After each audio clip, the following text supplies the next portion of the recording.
Բարյոր, հանրային ռադիոյի եթերում առանց տողատակի հաղորդաշարի հերթական թողարկումն է, ես Լևոն Սարդարանն եմ, խոսել եւ խոսելու ենք խնդիրների մասին, որոնք ուզում ենք կամ պետք է ուզեն հասարակության, ինչպես ամեն ուրբաթ այսօր եւս մենք խոսելու ենք մշակույթի մասին,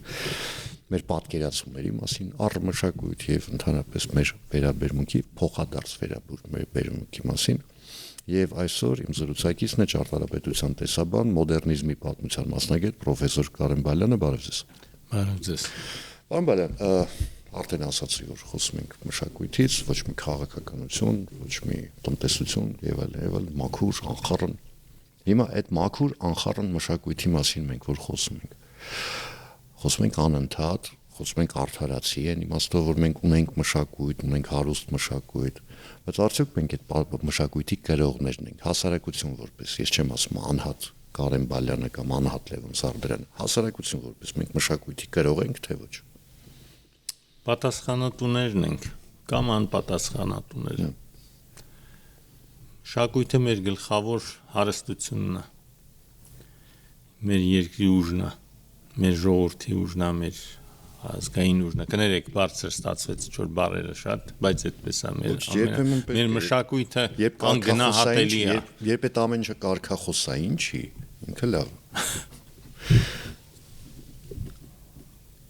Հետո մեր մշակույթի գրող լինելը դրանից ավելի երևի հաճելի ու եւ պատվավոր եւ պատասխանատու, բայց եւ ավելի հաճելի բան չկա, որտեղ այդպիսի մշակույթ, որտեղ որ դու թաթախվում ես, լինի դա ոնց որ դուք ինձ ներկայացրիք մոդեռնիզմ, այսինքն մեր այս ոչ վաղեմի անցյալը, լինի դա միջնադար կամ ավելի հնագույն շրջանները, սա ուղղակի մի շատ եւ ձգող եւ շատ հետաքրքիր եւ անverջ եւ այստեղ պետք է ասեմ, որ մշակութային այդ ինստիտուցիաներն են շատ կարեւոր, ակադեմիան,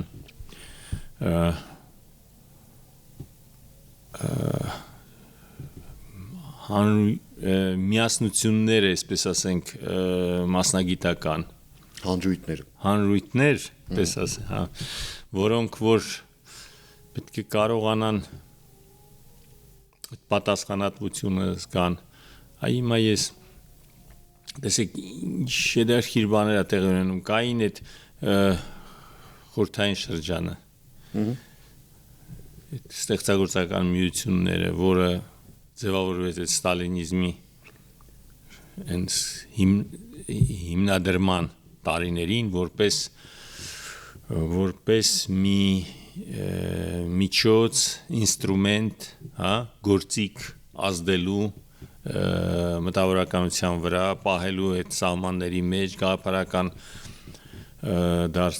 ուղղությունը հաստատելու եւ թույլ չտալու դրանից դուրս գալ, դրանք մարդիկ, որոնք որ քիչ թե շատ շեղվում էին, հայտնվում էին կամ գուլագում կամ նույնիսկ սպանվում էին։ Դա այնուամենայնիվ հաղթահարվեց եւ այդ արդեն 70-ական թվականներին որոշ չափով միասնություն կար, որոշ չափով կար ինչ որ մակարդակ մասնագիտական, այլևս այդ մենք չունենք եւ այդ հանրույթները մի օրինակ բերեմ, ստեղծվեց մի հրաշալի ճարտարապետ կա իմ ընկերներից Յուրի Գրիգորյան, որը որ Մոսկվա հայ է, նա Մոսկվայում ծնվել, այնտեղ մեծացել, նա հասուն ճարտարապետա կասեի 1, 2, 3 Մոսկվայի ճարտարապետներից մեկը, մի մարդ, որը բարձրակեր է կառուցում Նյու Յորքում, արդեն կհասկանաք, եւ նա տեսեք, որ ստեղծեց մի գրադարան, իր գումարներով, իր միջոցներով, իր եռանդով, իր, այսպես ասած, հայրենասիրությամբ, եւ այդ գրադարանը այսօր Երևանում զորավոր եկեղեցուց ոչ հեռու, ընդ որում ճարտարապետ Աղալյանների ճարտարապետներ, Աղալյանների տոհմական տան, նրանք հիմա Երևանում չեն ապրում, ժառանգները, նրանց հենց այդ միջավայրում, այդ բակում, այդ տան մեջ ոչ մեծ տարածք է, բայց տեսնեք գրադարան, որը հագենում է այդ գրքերով, բոլորը մարդիկ գրքեր են ճարտարապետները, որոնք կապված են գրադարանի հետ։ Եվ բոլորս ինչ որ չափով այդ գրքեր ենք այդտեղ բերել, այդտեղ անընդհատ մտքերի փոխանակություն կա եւ երիտասարդ ուսանողները, երիտասարդ ճարտարապետները գալիս են այդտեղ։ Ու դա ուղղակի հիացնում է եւ հուսադրում է։ Բանալեն, քանի որ խոսք գնաց ճարտարապետությունից, դուք երևի ու հաստատ ավելի շատ բան գիտեք պատմության իմաստով եմ ասում։ Հիմա տեսեք, ինչպես է ստացվել, որ մեր ամենատարեց ճարտարապետական կառույցները, որոնք պահպանվել են, եկեղեցիներ են։ Մենք մեր բերդերը, ամրոցները չեն պահպանվել, ավերակներն են մնացել։ Ես օրինակ գաղափար չունեմ 17-րդ կամ 18-րդ դարում մարդիկ ինչ պայմաններում էին ապրում, չկա, չի մնացել։ Երևանում ամենահին շենքերը 19-րդ դարի 3-րդ քառորդի շենքեր են, ընդ որում քաղաքապետում ենք աշխարհը չուներ, որ հերթով սրբելով գնացին այդ շինությունները։ Մոդեռնիզմից խոսեցինք։ Մենք դες նախ չհայտնվեցինք պոստմոդեռնում, դες մնացինք այդ մոդեռնիզմ, չէ, մոդեռնիզմ ասելով մնացինք։ Հիմա տեսեք, ձույն խորհրդային մոդեռնիզմի մասին խոսենք, այդ թվում նաև երիտասարդական պալատը գոյություն չունի, ջնջեցին երկրի երեսից։ Զվարթնոց օդանավակայանի այն հայտնի շինությունը վտանգված է, ցանկացած բայի կարող է փլուզվի ուղղակի։ Էլի օրինակ կարելի է բերել, ասենք Սևանում գրողների միության պանսիոնատը, որ էլի մոդեռնիզմի համաշխարհային նշանակություն ունեցող շինություններից մեկն է, նույնպես վտանգված է։ Ինչի ենք մենք մեր ունեցածին այդպես վերաբերվել։ Նրա մասին, որ քաղաքներ իհարկե չի պահպանվել, մեր քաղաքները չեն պահպանվել, այդպես է։ Երևանի մասին եք ասում, դա իհարկե 1679 թվականի այդ ավերիչ երկրաշարժից հետո շատ բան կանդվել է, բայց այնուամենայնիվ մենք Երևանը չի միայն, մենք չենք կարողացել քաղաքներ պահպանել, գուցե դա եւ պատմական, այսպես ասած, բացատրություններ կան դրան, գուցե եւ ավելի խորը իմաստային, որի մասին դուք փաստորեն խոսում եք։ Եվ նկատի ունեք, որ մենք հայտարարելով, որ մենք, այսպես ասած, պատմական մեր թելը պահպանող ազգ ենք, այնուամենայնիվ իրականությունը հակառակն է վկայում, հակառակի մասին է վկայում։ Եվ բերեցիք օրինակներ ժամանակակից, որպես ոչինչ չէր խանգարում, այո, դա պահպանել, ոչինչ չի խանգարում, նույնիսկ հիմա պահպանել, այդ օրինակները, որ բերեցիք թե օդանավակայանի, Ռոսիա կինոթատրոն, ամառային կինոթատրոնը, բարեբախտաբար այս վերջերս Երևանի քաղաքապետը հայտարարեց, որ ամառային կինոթատրոնը ամառային կինոթատրոնը լավ տեղյակ եմ, հա, այդ ամեն ինչին եւ իրոք բարեբախտաբար հուսանք, որ դա կստացվի, միջելուց հեշտ խնդիր չէ, որտեղ մենք բացարձակ փորձ չունենք վերականգնելու ժամանակակից կառույցները, որոնք իրենց սպეციფიկ անուն են, մենք գիտենք ոնց վերականգնել միջնադարյան եկեղեցին, որը քարից է կառուցված, բայց ոնց վերականգնել երկաթբետոնի կառուցվածքը, դա մենք չգիտենք, եւ պահպանել այն ձևերն ու սկզբունքները, որոնք որ բնորոշ էին այդ ժամանակաշրջանին։ Հրազդան մարզադաշտը չասեմ, այսօր ես ամոթով եմ նայում, գիտեք, այդ ես մեծացել ու ապրել եմ, հիմա էլ ապրում եմ այդ հանրապետական ստադիոնի մոտ։ Ես երեխա ժամանակ այնտեղ կարողանում էինք անցնել, մանավանդ ընդմիջում երկրորդ խաղակեսին արդեն միլիցիոներները հոգնում էին եւ կարելի էր գնալ ու նայել, հա, արդեն այդ խաղերը, Սարգիս Հովիվյանի խաղը եւ այլն, այդ բոլորը ոնց որ ասած, բայց ես նայում եմ եւ ամոթալի է, որ այդ կներեք ժանգոտած այդ կոնստրուկցիաները, այդ քարի շքեղ կառույցի վրա, Գորյուն Հակոբյան շքեղ, գեղեցկագույն, լավագույն ստադիոններից էր, բայց այսօր մենք մեր հավաքականը եւ դա էլ է պատճառը, որ լավ չի խաղում։ Գիտեք, Ռազդանը որ կառուցեցին, հիմա որ ես որտեվ ֆուտբոլը ինձ համար այսպես ասած երկար պատմություն ունի, լավ տեղյակ եմ հայկական, նույն վիճակն էր։ Արարատը կարող էր պարտվել, այն հաղթանակած խաղում շատ գնդակներ, բայց վերջը եկավ, հասավ նրան ինչին հասավ, այսօր կինոներ են նկարում Արարատի մասին։ Բայց Հրազդանի կառուցումը Եվս եղավ այստեղ երկկողմանի էր եւ Արարատն էր լավ խաղում եւ Հրազդանում հնարավոր չէր լավ չխաղալ այ Մարկարովը Էդվարդ Մարկարովը մարդ չէր ներիված խոսք ուներ որ ասում է այդտեղ չէինք կարող գուցե ավելի լավ ուրիշ ստադիոններ էլ կան աշխարհում տեսել էր շատ եւ այլն իրոք կան բայց որ Հրազդանն ուրիշ է Եվ այդտեղ մենք չէինք կարող լավ չխաղալ, հասկանում եք այդ բազմությունը համաժողովրդական ինչ որ բան կար, այստեղ մի քիչ ավելին է ֆուտբոլը, ես պատահական չի որ ասում եմ, սա եւ այսօր մենք տարակուսանքների մեջ ենք եւ տարիները անցնում են, այդ ստադիոնի վիճակը վատանում է եւ ես չեմ կարողանում հասկանալ թե ինչ է նամից որ չի թույլ տալիս դա այսպես ասենք կարգի բերել Եվ դա օգտագործել, դա մեր դեմ սեփականատեր ունի, ասում է եկեք ինձնից առեք։ Ես չեմ կարծում, որ այն հարցն է, որ մենք չենք կարող լուծել, այն եթե դա դրվի այդ հարցը, որպես ուղղակի քաղաքականացվի այդ հարցը, այսպես կասել, չնայած մենք ձեզ պայմանավորեցինք, որ քաղաքականության մասին չենք խոսում, 10 տարի է մենք խոսում ենք այդ մասին ու մենք ոչինչ չենք կարողանում անել։ Ինչ վերաբերում է Մինչելուց ամառային կինոթատրոնին հանուն արդարության պիտի ասեմ, որ պարոն Ավինյանը, եթե չեմ սխալվում, երրորդ արդեն Երևանի քաղաքապետն է թվով, որ ասում է, որ այդ կինոթատրոնը պետք է վերականգնվի ու բերվի այն տրամաբանությամբ, որ ինքը ունեցել է դեռևս խորհրդային տարիներին երրորդ։ Հուսամ վերջինը չգիտեմ, ճիշտն ասած, որ այդպես չեմ լսել, բայց իրոք պարոն Ավինյանի գիտեմ, որ այդ ծրագիրը ունի եւ անհամբեր սպասում եմ, վստահ եմ, որ իրականացվելու է։ Դրա համար ես էլ հույս ունեմ, որ ինքը վերջինը կլինի, որ այդ մասին կխոսի։ Ես ունեմ գրված առանձին այդ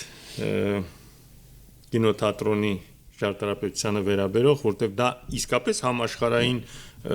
որակի շինություն է։ Իսկ որ վերադառնամ ստադիոնին, ասեմ ձեզ, որ աստիկ սեփականատեր Գուրգենը Մոշեղյան, երկրորդ հեղինակը ստադիոնի, կենթանի էր եւ մենք իրեն հետ աշխատում էի ստադիոն, Ազդան ստադիոնի նվիրված գրքի վրա եւ մենք ասեցի ուզում եմ մի հատ որ ձեզ հետ գնանք ստադիոն հասկանալի է ես այնտեղ ինքս էլ գնացել մինչև էի գնացել եւ ինչքան որ պետք էր եղել էի բայց իրեն հետ էի ուզում որ գնայինք որ կենթան իմացարեցին եւ այդ սեփականատերը չգիտեմ այդ մարդը ով է թույլ չտվեց դուք չեք պատկերացնում թե ինչպիսի նվաստացուցիչ վիճակ էր եւ ինչքան ես էի ինձ վատ զգում որ այս արդեն տարեց մարդը հեղինակը որը կառուցել է այս շքեղ կառույցը իրեն թույլ չեն տալիս որ մուտք գործի իջ ստեղծած հասկանում եք մենք հիմա խոսում ենք ասում եք ժառանգորդություն ինչի չկա չկա հեսա ժառանգորդություն Աֆրիկայում էլ է չեմ ճանաչում եւ խնդիրը ուղղակի նա է որ այս կտրուկ փոխվեց դուք ասում եք պոստմոդեռնիզմ իհարկե մենք մտանք այդ պոստմոդեռնիզմի շրջանը եւ այդտեղ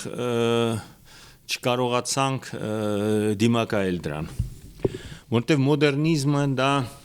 մի այսպես գաղափարախոսություն է որը որոշ չափով ստիպողական է մոդեռնիստական կառույցները նրանք շատ հստակ են իրենց գաղափարախոսության մեջ եւ դա նաեւ արտահայտցոլում էր պատահական չի որ սովետական մոդեռնիզմը այդքան զարգացավ կամ նույն ձևով զարգացավ մոդեռնիզմը եվրոպական երկրներում Կորբյուզեի կամ Գերմանիայում զարգացավ դրանք շատ այսպես թելադրող ոչ էր մոդեռնիզմը նա այնքան ուշադիր չի իր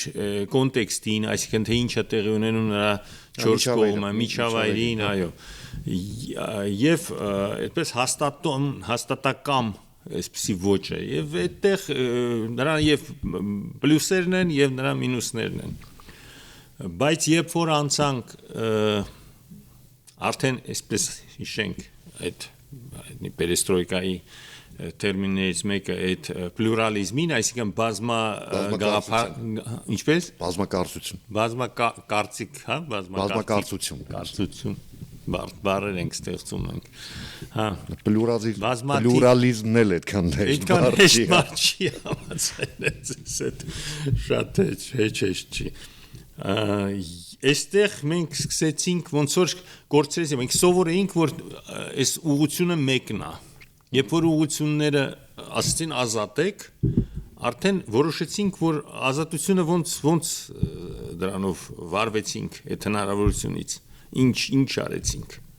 սկսեցինք քանդել եւ դուք հենց նշեցիք ինձ թվում է ոչ նաև ռացիոնալ մտածելակերպեր, որտեղ եթե շինությունը կա, ես լավ չեմ հասկանում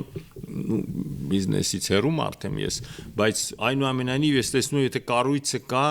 դա կարելի է օգտագործել, ավելի լավ է օգտագործել, մանավանդ եթե լավ կառույց է, բայց քանդես որպեսզի ուրիշը կառուցես ավելորդ ծախսեր եւ ինչի չօգտագործես այն ինչ որ կա։ Դա ինձ անհասկանալի է։ Շատ կարևոր է նաև խոսել, այստեղ առիթից ուղղակի օգտվում եմ օդանավակայանի, դա կլինի անթույլատրելի մի բան, եթե մենք օդանավակայանը չօգտագործենք այդ կառույցը, որտեղ նա ոնց որ մեր խորհրդանիշն է քաղաքի, այդտեղ դե գալիս է ավելի տխուր կառույց, քան այսօրվա հրաշալի աշխատող մեր օդանավակայանը, նա գավառական պրիմիտիվ մի շինություն է, որը որ հասկանալի է որ ժամանակավոր է։ Միան ժամանակ հետո առանց որևէ ափսոսանքի այդ բանը կքանդվի ու դրա փոխարեն որտեվ դա ոչ մի բան իրենից բետոնի մեծ արկղ։ Հա, ուղղակի մի արկղ է, ավելորդ իմիջիալոց մետաղյա կոնստրուկցիաներով կարելի է այդ բանն էլ չանել, ավելի պարզեցված կառուցել, ոչ մի բանով, չէ՞ թե շատ կառույցներ կան այդպիսի աշխարհում, բայց տեսեք թե այն հիմնական երկրները ինչ ուշադրություն են դարձնում իրենց օդանավակայանները, որտեղ մուտքն է Վերցրեք թե Ստամբուլը, թե Պեկինը, որտեղ որ լավագույն ճարտարապետներին ծախսելով աներևակայելի մեծ գումարներ ստեղծվում է այդ երկրի կերպարը, հա, պատկերը, մուտքը։ Սինգապուրի օդանավակայանի կադրերն էին նայում, վախեցել էի։ Եվ տեսեք, լավ իմաստով է։ Հա, լավ, հա, դրանք տիեզերական են այսօր արդեն, բայց մենք ունենք այդպիսի մի կառույց, որը որ կարողացել ենք ստեղծել այդ ճարտարապետների հանճարի շնորհիվ, տաղանդի շնորհիվ։ Լավ, մենք ասում ենք, որ քանդեցինք, չպահեցինք, չենք շարունակում ենք չպահել, չպահպանել, միշտ այդ հարցը, որտեղ այդ ախտորոշումը պիտի մենք ունենանք, որ հասկանանք այդ հիվանդությունը ինչպես կարելի է բուժել։ Ինչու։ Այդ ինչու հարցի պատասխանը շատ տարբեր են ու որպես կանոն պատասխանի տակ էլ ավելի շատ հարցեր են առաջանում։ Ինչու ենք մենք այդպես վերաբերվում։ Խորքային ինչ որ հարց եք տալիս, ինձ թվում է այսօր ընդհանրապես այսպես շատ այսպես բևեռացված է, ես ավելի լայն եմ նայում, որտեղ բերեցի այդ օրինակները համաշխարհային, որտեղ ճարտարապետությունը հասել է ինչ որ տիեզերական հնարավոր աստիճանի, ստեղծում են մի գեղեցկագույն, ֆանտաստիկ այսպես կառույցներ եւ ընդ որում նաեւ ռացիոնալ Այստեղ խնդիրը նա չի, որ շատ փող դնես ու բան, բայց մենք ստեղծում ենք այն ինչ որ օրինակ արվեց կինո Մոսկվայի, հասկանում եք, մեր Աբովյան փողոցը, որը մեզ համար այդ ոնց ասեմ, մեր ամբողջ տեսանելի պատմությունը, հա դուք ասիք մենք չունենք բնակարան վայրեր, մենք ունենք Շենգավի 4-րդ հազարամյակից, որը Երևանի մեջ է եւ այնտեղ ուղղակի լավ վիճակում չի, բայց կարելի է գալ ու տեսնել ու դա զարմանք առաջացնում, որ դուք այս քաղաքում ապրում ես, 4 կողմը գնում են բազմաթիվ մեքենաներ, աղմուկ եւ այլն, եւ այդտեղ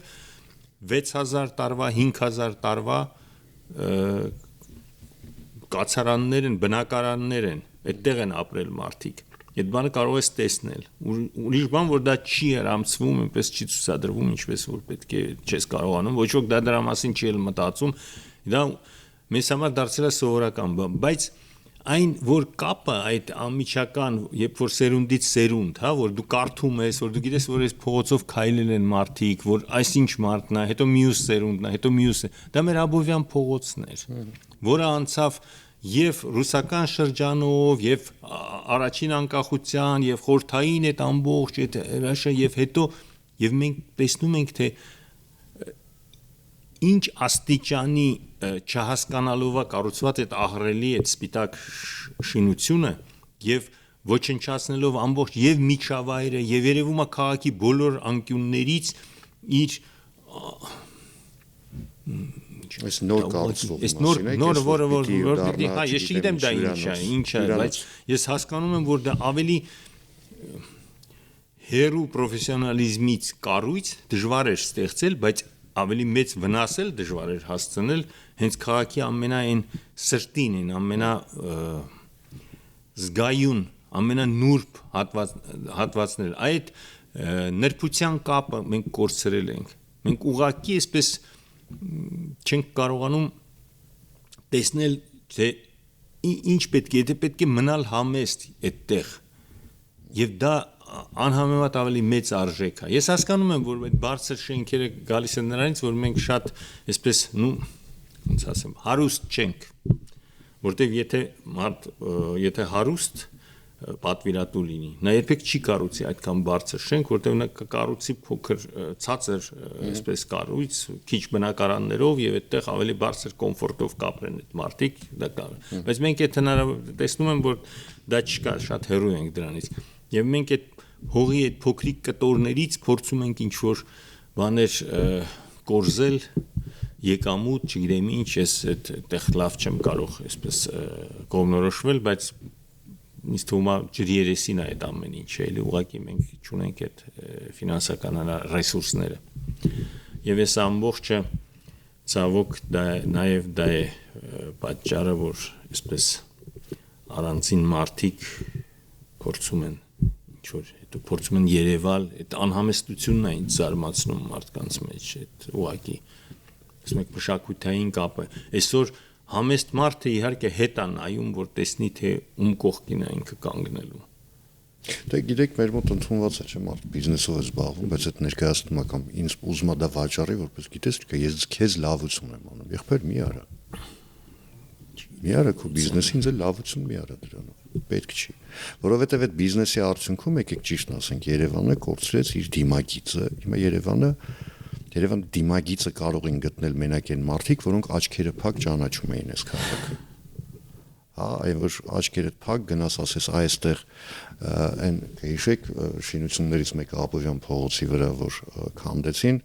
ձեր գործընկերներից այդ թվում մասնագիտական իմամասով անում ասես դե սառը էր դե պահելու բան չկար այդպես ամեն ինչին որպես չարաբաստիկ այդ հա սառայներ որպես վերաբերվելով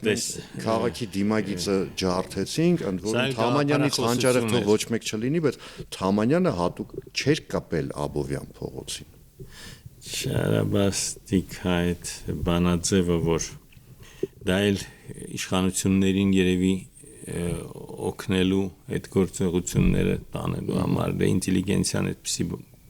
երբեմն եթե կարելի է ասել որ դա ինտելիգենցիա է դուք ասիք փակ աչքերով ես մտածեցի որ ես հիմա Երևանով որ քայլում ես ուզում եմ փակեմ աչքերս կոծկեմ շատ բան չտեսնեմ Ասեք մենք էլի եմ ասում արդարացիորեն գլուխ ենք գովում որպես ճարտարապետության մեջ ասում ենք գիտեք ինչ կա գութական ճարտարապետությունը իր հիմքերը վերցել է Հայաստանից կամարները եւ այլն բայց այն ինչ որ տեսնում ենք վերջին տասնամյակներում որ կառուցվում է ոչ միայն Երևանում եկեք Երևանը այսպես հանգիստ թողնենք մենք ավելի լայն նայենք հա Կապանում կլինի Գյումրիում կլինի Վանաձորում կլինի էլ Երևանում, էլի վերադառնանք այստեղ։ Դա ինչ է, այդ որտեղից եկավ, այդ մենք տեսեք, մենք անընդհատ խորհրդային միությանը մեղադրում էինք էլի արդարացիորեն,